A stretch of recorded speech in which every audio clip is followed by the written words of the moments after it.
ଆସନ୍ତୁ ଚିକେନ ବିରିୟାନୀ କରିବା। ସେଥିପାଇଁ ପ୍ରଥମେ ବିରିୟାନୀର ମସଲାଟା ତିଆରି କରିବା। ଏଇସବୁ ଜିନିଷକୁ ଟିକେ ହାଲକା କରି ଭାଜି କରି ଗୁଣ୍ଡ କରି ରଖିଲି। ଏଇଟା ହେଉଛି ବିରିୟାନୀରେ ମସଲା ପଡ଼ିବ।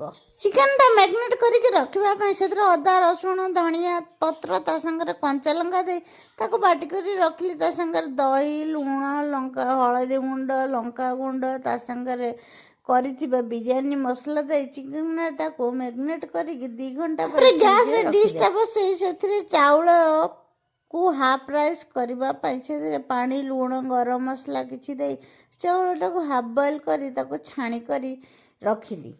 ତାପରେ ସେଇ ଗ୍ୟାସରେ ଆଉ ଗୋଟେ କଢ଼େଇ ବସେଇଲି। କଢ଼େଇରେ ପିଆଜ ଛାଣି କରି ରଖିଲି। ତାପରେ ସେଇ ତେଲରେ ଗୋଳେଇ ରଖିଥିବା ଚିକେନକୁ ଭଲ ଭାବରେ ଦେଇ ତାକୁ କିଛି ସମୟ କଷି କରି ସିଝେଇ ଦେଲି।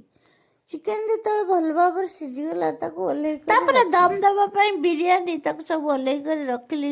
ଡିସ୍ରେ ସଜେଇ କରି ଥାକ ଥାକ କରି ପିଆଜ ଭୃଷୁଙ୍ଗା ପତ୍ର ବିରିୟାନୀ ଲିକ୍ୱିଡ଼ ସବୁ କିଛି ପକେଇ ତାକୁ ସଜେଇ କରି ଦମ୍ ଦେବା ପାଇଁ ଅଧଘଣ୍ଟାଏ ଛାଡ଼ିଦେଲି। ଏବେ ଆମର ପ୍ରସ୍ତୁତ ହେଇଗଲା ଚିକେନ ବିରିୟାନୀ।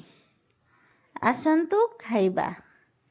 ଆଉ ଆପଣମାନେ ଭାବୁଥିବେ ଏତେ ବଡ଼ ଡିସ୍ଟା ବସେଇଥିଲି ସେ କେତେ ଚିକେନ ବିରିୟାନୀ କରିଛି କି? ମୁଁ 5 କେଜି ଚାଉଳର ସେଦିନ ନା ମୁଁ ବିରିୟାନୀ ଆଉ ଚିକେନ କରିଥିଲି।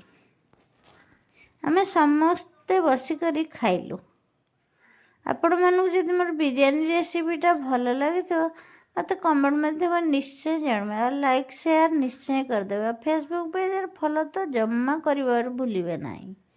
ଆଉ କିନ୍ତୁ ଏଇ ବିରିୟାନୀରେ ନା ଚିକେନ ମସଲା ଦେବେ ନାହିଁ।